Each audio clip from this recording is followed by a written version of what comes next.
South India shopping mall festival and wedding celebrations సరికొత్త designs తో అద్భుతమైన కలెక్షన్. అండ్ మీరు ఇందాక ఈ యూట్యూబ్ ఛానల్స్ గురించి వాటి గురించి ఇప్పుడున్న జర్నలిజం గురించి ఒక మాట తీశారు కాబట్టి ఈ మధ్యకాలంలో మీరు సినిమా ప్రెస్ మీట్లు గమనించుంటారు. మనకి వేరే రాష్ట్రాల నుంచి వచ్చిన హీరోలను పట్టుకొని మీరు హీరో మెటీరియల్ కాదు అని చెప్పడం, ఒక హీరోని పట్టుకొని ఉమ్నైజరా అని అడగడం, అంటే వాళ్ళ మనోభావాలు, వాళ్ళ ఆత్మస్థైర్యం, వాళ్ళ ధైర్యం అన్నీ దెబ్బతినేలాగా జర్నలిస్ట్ ప్రెస్ మీట్లో క్వశ్చన్స్ అడగడం మీ దాకా వచ్చి ఉంటాయి అనుకుంటున్నాను. వచ్చింది. మీరు చూసిన సినీ జర్నలిజం ఎలా ఉండేది, ఇప్పటి సినీ జర్నలిజం ఎలా ఉంది? మేము అప్పుడు 75, 85, 95 సార్ అప్పుడు దాకా ఏంటంటే ఎల్లో జర్నలిజం ఉండేది సార్. ఎల్లో జర్నలిజం ఏంటంటే కొన్ని బుక్స్ దీనికోసం ప్రింట్ అయ్యేది. అది ఎక్కడ ప్రింట్ అవుతాయో తెలియదు, మార్కెట్లో ఉంటాయి. సెక్షువల్ స్కాండల్స్, ప్రొడ్యూసర్కి డైరెక్టర్కి ఏదో గొడవ, తర్వాత హీరో హీరోయిన్కి ఏదో పెళ్ళి అయిపోయిందని, లేకపోతే ఏదో ఇట్లాంటివన్నీ వచ్చేది. అది దానికి ఒక మార్కెట్ ఉండేది, అది కొనుక్కునేవారు చాలామంది. అది నిజం అనుకొని మళ్ళా సార్ ఆ ఫొటోస్ కూడా ఏంటంటే తలకాయ కట్ చేసి పెట్టడం. ఇప్పుడు కొన్ని హీరోయిన్స్ నేకెడ్గా ఉండేలాగా ఓకే, హెడ్ని కట్ చేసి, అది బాగా తెలిసేది హెడ్ కట్ చేసి పెట్టారని. అంటే మీ తరం కూడా చాలా ఇబ్బందులు పడ్డారు అప్పుడు అన్నీ ఉండేది సార్. బట్ అది ఒక గ్రూప్ వేరే. బట్ గుడ్ జర్నలిస్ట్ వేరే, మంచి మేము జర్నలిస్ట్ అంతా మేము రెస్పెక్ట్ ఇచ్చాము సార్. మేము సార్ జర్నలిస్ట్ వస్తున్నారంటే లేచి నిలబడి కూర్చోమని చెప్పి భోజనాలు పెట్టి మాట్లాడి చేసాం. అంటే మంచి జర్నలిస్టులు ఉండేవారు. తర్వాత ఏమైంది, ఇలాంటి వాళ్ళు చేయడంతో ఏమైందంటే వాళ్ళ మీద కూడా అదే ముద్రపోయింది. అంటే ఇప్పుడు మీరు అన్న టాపిక్లో హీరోయిజం గురించి, పర్ఫార్మెన్స్ గురించి అది వేరే, ప్రైవేట్ మ్యాటర్స్కి పోవడం, పర్సనల్ మ్యాటర్స్కి పోవడం ఇది వేరే. ఒక దీంట్లో సరిగా యాక్ట్ చేయలేదంటే అడగడం తప్పులేదు. ఏంటి సార్ మీరు మంచి యాక్టర్ కదా, మీరు ఎందుకు దీంట్లో సరిగా చేయలేదు, తప్పులేదు. బట్ వేరే ఎఫ్ఐఆర్ గురించి అడగడం, నిజమా కాదా తెలుసుకోకపోవడం, చెప్పడం, ఒకసారి అలా అనేసిన తర్వాత నేను అలా అనుకోలేదు సార్ ఇదా, అది తప్పది. Journalism is a profession sir, దాన్ని జాగ్రత్తగా కాపాడుకోవాలి. కరెక్ట్ క్వశ్చన్స్ అడగాలి. మీకు ప్రూఫ్ ఉందా చూపించండి, అడగండి. ప్రూఫ్ లేకుండా అలా అన్నారు, ఇలా ఊహించుకున్నాం.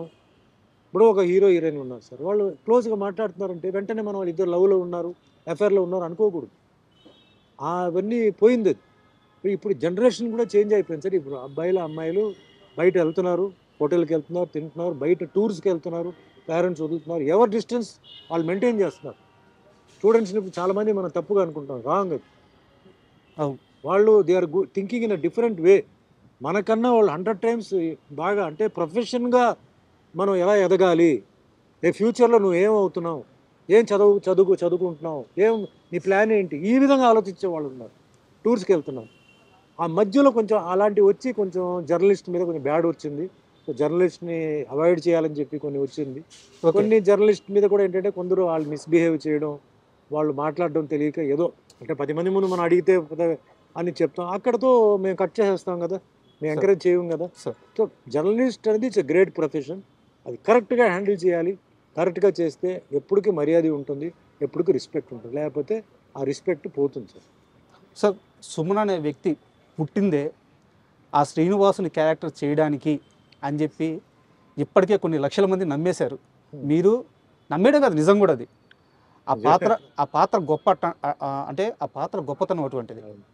అయితే ఆ పాత్ర సుమన్ గారి దగ్గరికి వచ్చే ముందు శోభన్ బాబు గారి దగ్గరికి వెళ్ళింది, ఆయన చేయలేను అన్నారు, తర్వాత సుమన్ గారి దగ్గరికి వచ్చింది అని చెప్పి అంటారు. మీ దాకా వచ్చింది ఈ న్యూస్?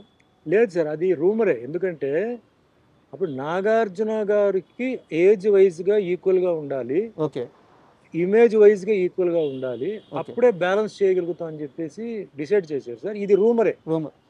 శోభన్ బాబు గారు అప్పటికే రిటైర్ అయిపోయారు సార్. రిటైర్ అయిపోయారు. అప్పట్లో ఆయన అందగాడు మీకు తెలుసు, ఆయన చేశారు. ఆ టైంలో ఆయన వెంకటేశ్వర స్వామి, రాముడు, కృష్ణుడు ఇవన్నీ ఆయన చేశారు. బట్ ఈ సినిమాలో అది ఓన్లీ రూమరే. ఎందుకంటే ఏజ్ బ్యాలెన్సింగ్ ఉంది, ఇమేజ్ బ్యాలెన్సింగ్ ఉంది సార్.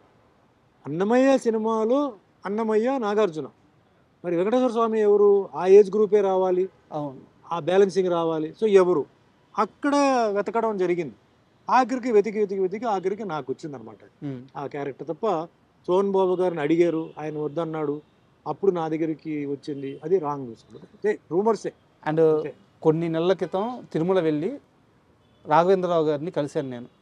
సార్ని కలిసి ప్రసాదం ఇచ్చి సార్తో మాట్లాడినప్పుడు కూడా అంటే ఎప్పుడైనా సరే అన్నమయ్య అనే ఆ సినిమాని తీసిన వ్యక్తి కానీ అందులో నటించిన వాళ్ళని కానీ ఆ సినిమా గురించి మాట్లాడుతుంటే కానీ ఒక రకమైన గూస్బంప్స్ ఇప్పుడు కూడా.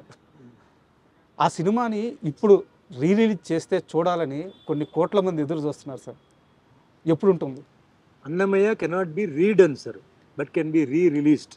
ఎస్, ఎందుకంటే అన్నమయ్య చేసినప్పుడు ప్రతి ఒక్కరు దాంట్లో ఒక గుడికి వెళ్తే మాల వేసుకుని ఎలా ఉంటారో ఆ విధంగా అందరూ ఉన్నారు సార్.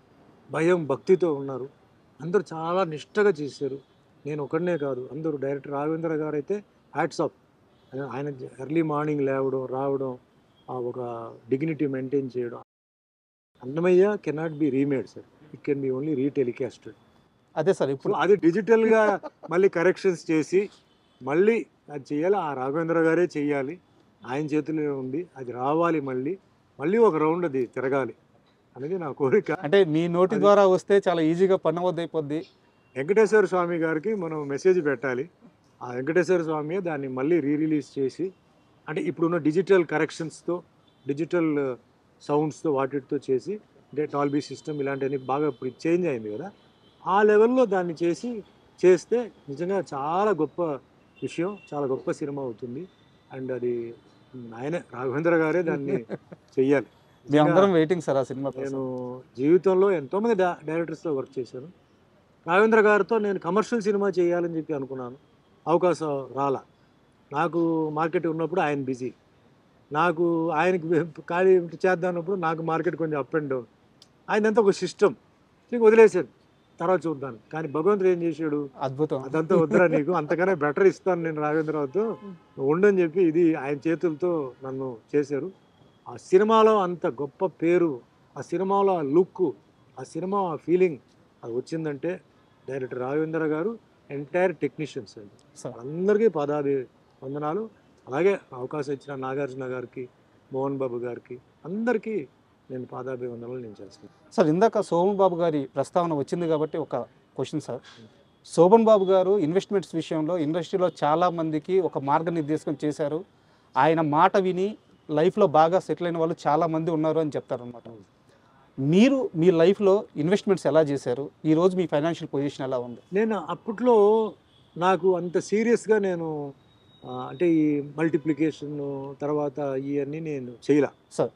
సో నేను మీకు చెప్పాను కూడా, నేను డబ్బు విషయంలో ఏంటంటే ఇండస్ట్రీలో ఉండాలి తప్ప డిమాండ్, సినిమా ఆపేయడం, లేకపోతే అది చేయడం ఇది చేయడం అవన్నీ నేను చేయలే. కొన్ని లాస్ట్ మినిట్లో కొన్ని ప్రొడ్యూసర్స్ నాకు ఇవ్వలేదు, అది పోలేదు. సో ఫైనాన్షియల్గా చెప్పాలంటే నేను పెద్ద సౌండ్ నేను చెప్పను, ఐఎమ్ జస్ట్ ఓకే. అసెట్స్ అనేది ఉన్నాయి, అక్కడక్కడ నాకు అసెట్స్ ఉన్నాయి. సో అంత ఫైనాన్షియల్గా ఎవరితోనో కంపేర్ చేయాలి, లేకపోతే ఆ విధంగా మనం ఒక ఇది ఉందని చెప్పి మట్టుకి నేను చెప్పను.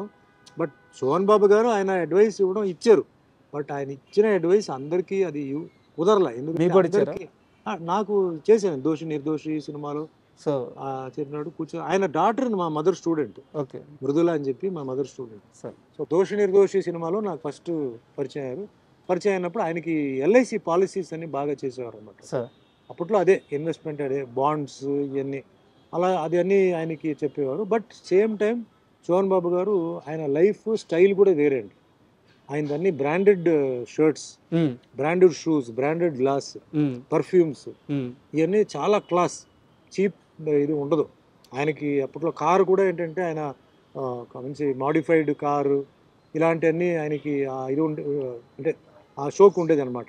ఆయన కూడా చెప్పేవారు లైఫ్లో ఇంత సేవ్ చేయాలి, ఇంత మనం ఏంటంటే స్పెండ్ చేయాలి. ఆ స్పెండింగ్ ఎవరంటే వేరే వాళ్ళ మీద కాదు, మన మీదే చేయాలి.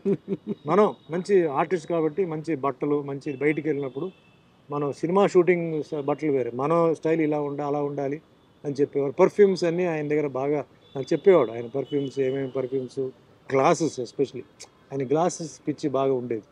సో అట్లా ఆ లైఫ్ కూడా ఎంజాయ్ చేశాను, ఈ లైఫ్ కూడా ఎంజాయ్ చేశానండి. ఆ బ్యాలెన్స్ కూడా పర్ఫెక్ట్ లైఫ్. పర్ఫెక్ట్ లైఫ్ ఎక్కడ చెప్తున్నానంటే, ఫ్యామిలీని ఆయన ఎప్పుడు సినిమా ఫీల్డ్కి తీసుకురాలి సార్. ఫ్యామిలీగానే ఉండేది. ఆయన మట్టుకు వచ్చి సినిమాకి వచ్చేసి మళ్ళీ వెళ్ళిపోయేవాడు. శోభన్ బాబు ఫ్యామిలీని ఎక్కడన్నా మీరు సినిమాలు చూసారా? లేదు సార్, ఉండదు. ఫ్యామిలీ. మొన్న రీసెంట్గా ఆయన మనవడు డాక్టర్ అయ్యి బయటకు వచ్చాడు. లేకపోతే ఫ్యామిలీ ఎప్పుడు బయటకు రా, కొడుకు కానీ కూతురు కానీ ఎవరు రాలేదు. హీరో సుమన్ గారు కూడా ఈ విషయంలో సోహన్ బాబు గారిని ఫాలో అవుతున్నారు. 100% సార్.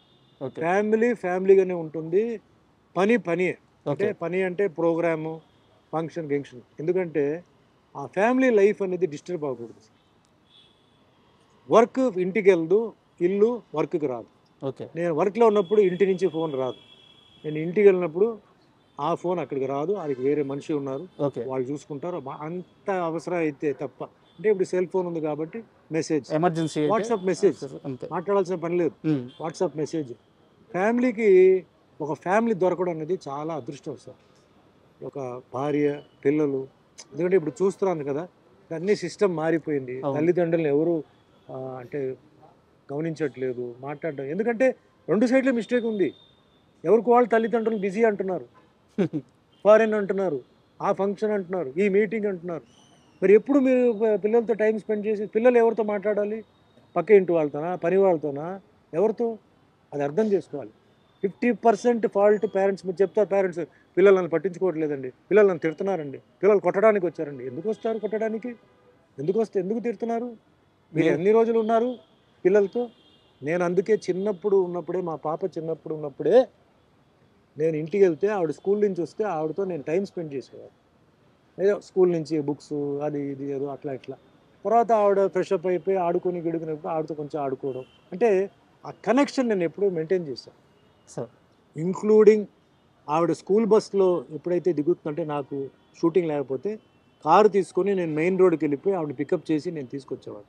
సో ఆవిడ మైండ్లో నాన్నగారు ఫ్రీగా ఉన్నప్పుడు నన్ను చూసుకున్నారు, బిజీగా ఉన్నప్పుడు ఆయన చూసుకున్నారు. ఖచ్చితంగా అటాచ్మెంట్ ఉంటుంది ఇప్పుడు ఉంటుంది. అందుకే ఈరోజు చాలామంది అంటారు డాక్టర్ అంటే మీకు టెన్షన్ కదా అన్నారు. డాక్టర్ అంటే నాకు 10 సన్స్ అన్నాను. టెన్షన్ కాదు, 10 సన్స్. ఈరోజు నేను ఎక్కడైనా నేను ధైర్యంగా వెళ్ళొచ్చు. ఎందుకంటే నాకు కొడుకు అంటే నాకు ఉన్న కూతురే, అవును, బట్ కొడుకు కన్నా నాకు ఆవిడ చాలా బాగా ఈరోజు తయారైపోయి ఎఫెక్షన్ మాకు ఇవ్వడం, చూసుకోవడం. అంటే జనరల్లీ పిల్లలు ఎదిగిన తర్వాత it's their turn to take care of the parents. అది రావాలి. మనం బలవంతంగా డిమాండ్ చేయడం కాదు. నన్ను చూసుకో, నాకు అది ఇది నన్ను చూడట్లేదు చెప్పడం కాదు, అది మనసాగా రావాలి. దానికి మనం ముందే దానికి ఏంటంటే మనం ముందు అక్కడ కాంట్రిబ్యూషన్ ఇవ్వాలి. చిన్నప్పటి నుంచి వాళ్ళని చూసుకోవడం, స్కూలు మంచిది, ఫుడ్, బయటికి తీసుకెళ్ళడం, టైం స్పెండ్ చేయడం. అండ్ ఈరోజు ఆ ఉమ్మడి కుటుంబం లేదండి. ఒకప్పుడు ఉమ్మడి కుటుంబం ఉంటే తాతగారు, నానమ్మ ఉండేవారు, తల్లిదండ్రులు లేనప్పుడు వాళ్ళు వెళ్ళి వాళ్ళతో అటాచ్మెంట్ చేసేవాళ్ళు, వాళ్ళకి మంచి మెసేజ్ ఇచ్చేవారు, ట్రైన్ చేసేవారు. అవును. ఈరోజు ఎక్కడ ఉన్నారు? వాళ్ళకి దూరం పెట్టాము, ఇంట్లో ఎవరు లేరు, లేదా ఇంట్లో పని వాళ్ళు ఉంటారు. సార్ ఇంట్లో మనమే ఉండట్లేదు కదా, మనం లేవు కాబట్టి వీళ్ళు ఉంటున్నారు, వీళ్ళతో అటాచ్మెంట్ పెరిగిపోతుంది. నెక్స్ట్ నైబర్ పిల్లలు ఎలా తెలియదు, లేదు ఫ్రెండ్స్, వాళ్ళ మెంటాలిటీ ఏంటో తెలియదు. So I don't blame children అండి, ఐ బ్లేమ్ పేరెంట్స్ ఆల్సో 50%. చెప్పాలి ఇది కరెక్ట్ కాదు, ఇది కరెక్ట్, మీకు ఎంత ఇవ్వాలో అంతే ఇవ్వాలి. స్పాయిల్ చేసి అయ్యో నేను ఎక్కువ డబ్బు ఇచ్చానండి అందుకే ఇలా అయిపోయింది, ఎక్కువ ఫ్రీడమ్ ఇచ్చానండి. ఫ్రీడమ్ ఇవ్వాలి. ఎప్పుడు ఇవ్వాలి? వాళ్ళకి ఆ మెచ్యూరిటీ ఏజ్ వచ్చిన అప్పుడు ఇవ్వాలి. నువ్వు ముందే ఇచ్చేస్తే వాళ్ళకి ఏం తెలుస్తుంది వాళ్ళకి? సో అట్లా మన సైడ్లోనే మిస్టేక్ ఉంది, అది కరెక్ట్ చేసుకోవాలి. అన్నీ అట్లా చేసి కూడా పిల్లలు చూసుకోకపోతే నిజంగా దురదృష్టం. అండ్ పేరెంట్స్ని నేను ఎప్పుడు చెప్తున్నానండి, పేరెంట్సే దేవుడు సార్. మనం ఎవరెవరో కాళ్ళ మీద పడుతున్నాం, పేరెంట్స్ కాళ్ళ మీద పడుతున్నావా? పడట్లేదు. పేరెంట్స్ కాళ్ళు ఆశీర్వాదం తీసుకుంటే జీవితంలో ఎక్కడికో తీసుకెళ్తుంది. వాళ్ళకి తిరిగి ఇచ్చేది డబ్బు కాదండి, తిరిగి ఇచ్చేది వాళ్ళకి అభిమానం, ప్రేమ, గౌరవం. అయితే గౌరవం చెప్పి ప్లాట్ఫామ్ మీద ఎక్కి ఏదో వాళ్ళ పూలదండ వేయడం కాదు. ఇంట్లోనే వాళ్ళని హగ్ చేయండి, వాళ్ళతో మాట్లాడండి, కూర్చోండి, వెళ్ళేటప్పుడు దేవుడిలాగా వాళ్ళ కాళ్ళు ముట్టుకోండి. మోస్ట్ పవర్ఫుల్ బ్లెస్సింగ్ తల్లిదండ్రుల ఆశీర్వాదాలు, మోస్ట్ పవర్ఫుల్ బ్లెస్సింగ్. అది ఎవరు ఇవ్వలేరు, ఓన్లీ ఒక తల్లిదండ్రి ఇవ్వగలుగుతారు. కాబట్టి ఇదివరకు చేయకపోతే ఇప్పుడైనా చేయండి, ఆ ఆశీర్వాదం పవర్ చూసుకోండి. లేదు చనిపోయారు అన్నప్పుడు కూడా వాళ్ళ ఆత్మని ప్రార్థించి, నేను ఏదో తెలిసో తెలియకుండా తప్పులు చేశాను, నన్ను క్షమించు, నన్ను కాపాడు అని చెప్తే జవాబు తప్పకుండా వస్తుంది. ఎందుకంటే ఒకరు జీవితంలో పైకి వెళ్ళలేకపోతున్నారు, కారణం ఏంటంటే ఆడ తల్లిదండ్రులు కన్నీళ్ళు ఉంటుంది, తల్లిదండ్రులు శాపం ఉంటుంది. I Dream. Please subscribe iDream Media. Please do subscribe to iDream. Please subscribe to iDream Media. For best entertainment and information, please subscribe iDream. And don't forget to subscribe to iDream.